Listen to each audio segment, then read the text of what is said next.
Halo teman-teman, salam sehat selalu untuk kita semua, salam sejahtera dengan saya Bung Ropan.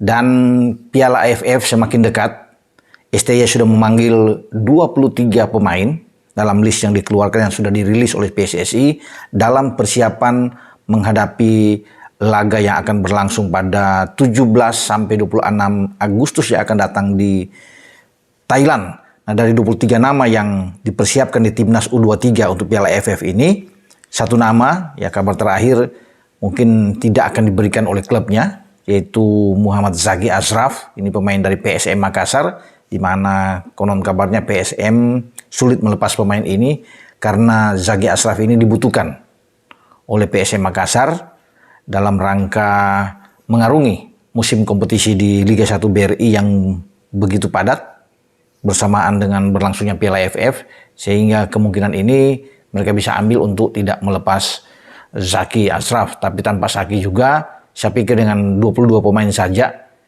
STY bisa membawa tim ini ke Thailand untuk bisa fokus berkonsentrasi dalam pertandingan di mana Indonesia berada di grup B bersama dengan Malaysia dan Timur Leste, atau dia masih bisa mengisi slot satu pemain itu dengan pemain lain yang dia bisa panggil ya, untuk bisa ada di dalam tim asuhannya. Nah, itu menjadi urusan bagi STY apakah tetap dengan pemain yang ada atau bisa menambah untuk bisa mengisi 23 pemain lagi di dalam timnya. Tidak ada target khusus yang diberikan oleh Ketua Umum Erick Thohir terhadap STY untuk bisa ikut Piala AFF ini, karena tujuan utama yaitu setelah AFF ini seminggu kemudian dia harus mempersiapkan tim tampil di kualifikasi Piala Asia U23 yang akan berlangsung di Manahan Solo, dan ini yang paling penting, ini yang menjadi target utama dari PSSI lewat Ketua Umum Erick Thohir untuk tidak bisa dilepas. Ya, di sana kita berada dengan satu grup dengan Cina Taipei atau Taiwan dan Turkmenistan. Kalah sekali, ini out bagi kita.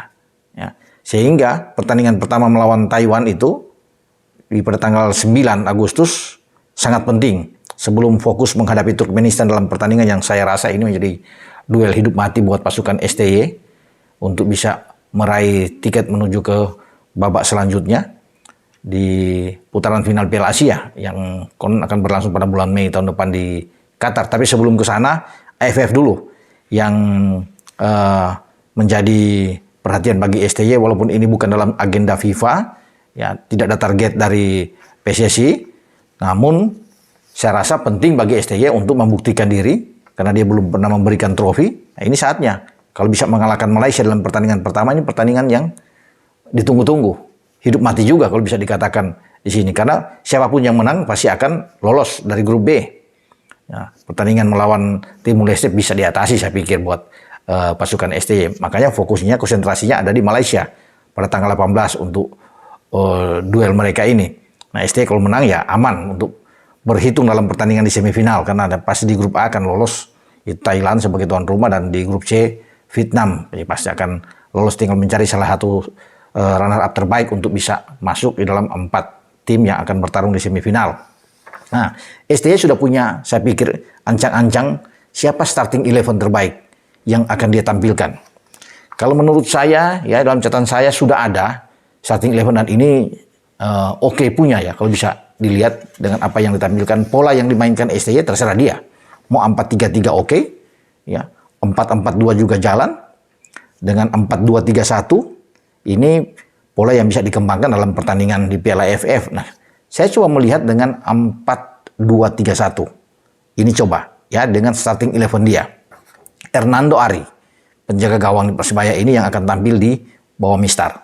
Oke. Nah, 4 pemain bermain secara flat di belakang, di kanan bisa diisi oleh Bagas Kava. Ini pemain dari Barito yang bisa dia mainkan di kanan. Kemudian Rizky Ridho yang kemarin menjadi penyelamat bagi Persija. Ya, dia bermain di posisi back tengah. Kita tahu bersama ini pemain sangat berpengalaman, masih muda, dan bisa ditemani oleh rekannya sendiri, bahkan Muhammad Ferrari ya untuk bermain di 2 back tengah. Jika Ferrari tidak ada, bisa aja alternatif lain bisa diisi oleh Afriana Dewangga, pemain dari PSS Semarang ini. Tapi oke lah, saya pikir dengan Ferrari dulu. Ya, kemudian di kiri ada Frankie Misa. Ya, itu Frankie Misa ini yang saya pikir nih bermain di Persikabo saat ini. Dia itu dengan 4 pemain yang ada di sana. Nah, di mana Alfreana Dewangga ini? Kalau tidak di bek tengah, dia pasti akan didorong sama seperti dimainkan ketika di SEA Games. Ia bermain dengan sangat baik sebagai gelandang yang di dalam, bermain sebagai pivot. Di sini adalah gelandang bertahan dia di depan Rizky Ridho dan Muhammad Ferrari. Nah, kalau ada 2 pemain yang bermain di double pivotnya, STY bisa mengambil itu dengan menempatkan Robbie Darwish, pemain dari Persib Bandung ini, untuk ada di sana. Nah, bermain dengan 2. Nah, ini sangat kuat. Kalau Robbie Darwish dan Alfreana Dewangga bermain, karena Robbie Darwish juga bisa memerankan tugas dia bermain sebagai bek tengah juga. Tetapi saya pikir lebih bagus Robbie sebagai gelandang bertahan karena dia bisa membantu serangan juga. Oke, sudah ada 2 double pivotnya. Nah, di depan ada 3 pemain. Ini kan banyak juga alternatif pilihan bagi STY. Tapi saya menempatkan kalau bisa melihat di sini bahwa Beckham Putra ada di sana, Fajar Faturrahman, dan Muhammad Ragil. Ini pemain dari Garuda Select yang masih muda.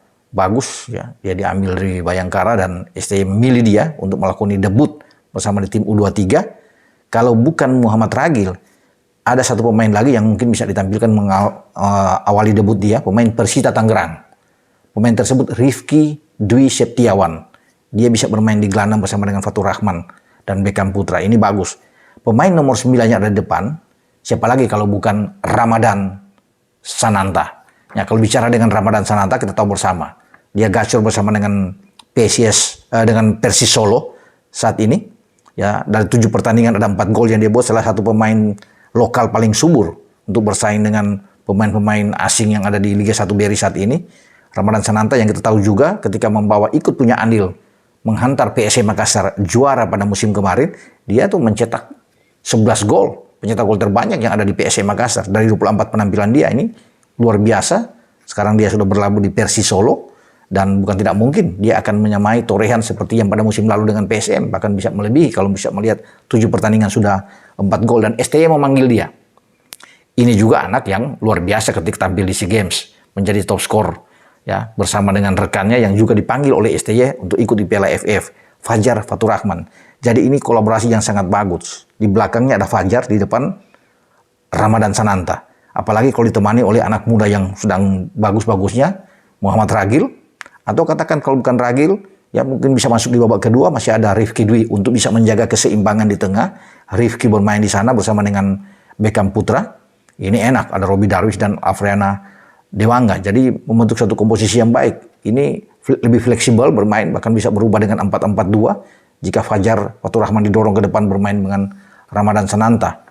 Karena tim ini juga di babak kedua masih bisa memainkan Irfan Jauhari yang bisa ditempatkan. Jadi saya pikir bagi STY oke lah dengan komposisi ini, dan ini mengerikan juga kalau bisa melihat bagaimana komposisi dari starting 11 yang ada di STY. Kalau ini dia mainkan, pasti Malaysia akan agak berhitung benar, was-was juga untuk melihat bagaimana kekuatan Indonesia meskipun tanpa ada Ivar Jayaner di sana, tanpa ada Rafael Struik tidak ada di sana, Marcelino tidak ikut bermain ya. Tapi saya rasa ini tim yang masih oke, karena pemain-pemain tadi yang saya bilang itu lebih difokuskan STY untuk tampil di Solo untuk kualifikasi U23 nantinya. Ya, kita tunggu bagaimana komposisi ini, starting 11 ini untuk berhadapan dengan Malaysia. Dan saya kira ini komposisi yang sangat baik. Kalaupun ada perubahan mungkin hanya 1-2 pemain, tapi semua kan tergantung dari STY untuk bisa melihat apa yang dia inginkan sesuai dengan pola skema permainan dia.